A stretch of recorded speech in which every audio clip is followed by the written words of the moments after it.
নৰেন্দ্ৰ মোদীৰ এক কিনব না চুল। ইএম অৰূপদেৰ মুখত অশ্ৰাব্য ভাষা।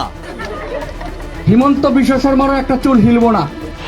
বিজেপিত শিষ্টাচাৰহীন সংস্কাৰহীন একাংশৰ দপদপনি। নরেন্দ্র মোদীর এক কিনব না চুল। ভাষা শুনিলে লাজত তলমূল হ'ব আপুনি। নরেন্দ্র মোদীর এক কিনব না চুল। ক্ষমতাই মূৰত ধৰিলে কিমান তললৈ নামিব পাৰে একাংশ জনপ্ৰতিনিধি। নৰেন্দ্ৰ মোদীৰ এক কিনব না চুল। এইগৰাকী বিটিচি চৰকাৰৰ ইএম অৰূপ দে। শিষ্টাচাৰ সংস্কাৰ সদাচাৰ এইবোৰৰ সৈতে যেন কোনো চিনা পৰিচয় নাই এইগৰাকী দাম্ভিক অৰূপ দে। সংস্কাৰী দল বিজেপিৰ এইগৰাকী নেতা অৰূপ দে ৭ নম্বৰ ফকীৰাগ্ৰাম পৰিষদীয় সমষ্টিৰ MCLA আৰু বিটিচি চৰকাৰৰ ইএম। ৰাজহুৱা সভাতে ইএমএ ভোটাৰক দিলে এক প্ৰকাৰ ভাবুকি। বিজেপিক ভোট নিদিলে মোদীৰ চুলি এডালো নলৰে। হিমন্ত বিশ্ব শৰ্মা অৰূপদেৰ চুলি এডালো নসৰে। আপনারা দুই একটা পরিবার যদি বিজেপিকে সমর্থন না করেন তাতে নরেন্দ্র মোদীর এক কিনব না চুল। হিমন্ত বিশ্ব শর্মারও একটা চুল হিলব না। বিজেপি পার্টিরও কোনো চুল হিলব না। অরূপদের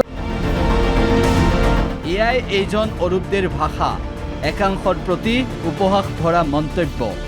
বিটিচি চৰকাৰৰ ইএম হৈ যেন ভৰিত মাটি থবই পাহৰিলে অৰূপ দে।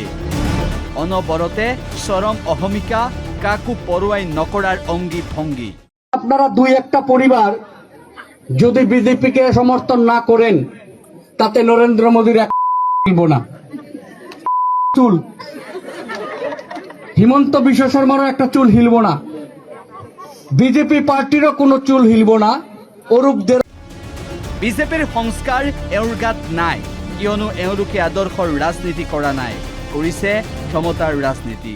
আজিৰ ডেটত এনেকুৱা তুলনীয় মন্তব্য কৰে মই ভাবোঁ তেখেতক এই এটা শুভ দিনত এই এটা গম্ভীৰ্য দিনত তেখেতে যদি তেখেতৰ তুলনীয় মন্তব্য কৰে আৰু সেই তুলনীয় মন্তব্য কিয় কৰিছে আপোনালোকে নিশ্চয় জ্ঞাত। তেখেতক অতি শীঘ্ৰে নাৰ্কো টেষ্ট কৰক, তাক মেডিকেল টেষ্ট কৰক, ই কি সেৱন কৰি এই মন্তব্যটো আগবঢ়াইছে।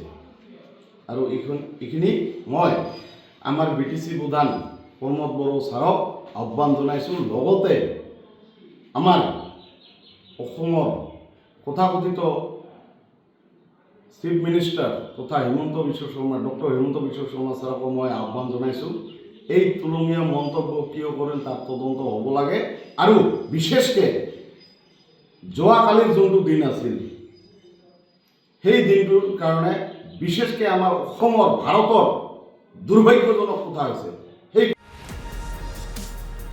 বিটিচি নিৰ্বাচনৰ পূৰ্বে নিজ পৰিষদীয় সমষ্টিতেই ৰাইজৰ সন্মুখত এই ভাষণ এইগৰাকী পাবত গজা বিজেপি নেতাৰ।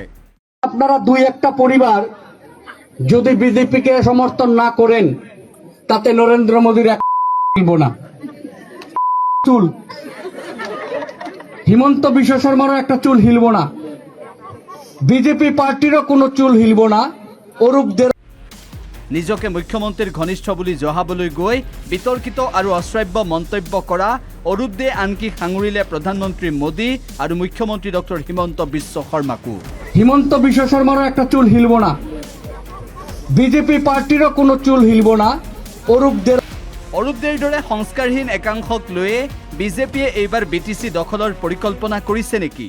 অৰূপ কুমাৰ দে তেখেতৰ চকাপাৰা স্থিত ধাবাত যি অশ্লীল মন্তব্য, সেই মিটিংখনত আমাৰ অঞ্চলৰ বহুতো আই মাতৃসকল উপস্থিত আছিলে। তেখেতে যে অশ্লীল মন্তব্য কৰিছে তাক মই তীব্ৰ ভাষাৰে নিন্দা কৰিছোঁ আৰু তেখেতক মই ধিক্কাৰ দিছোঁ।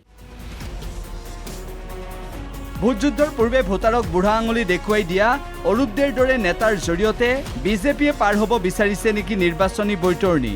এই প্ৰশ্ন স্বাভাৱিকতেই উচ্চাৰিত হৈছে বিটিআৰৰ ৰাজনীতিত।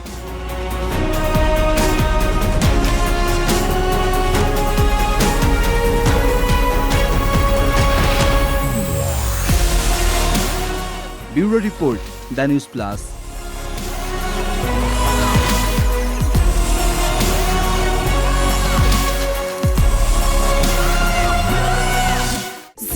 খবৰৰ বাবে যোগাযোগ কৰক 7099017330 লগতে 7099017110 নম্বৰত।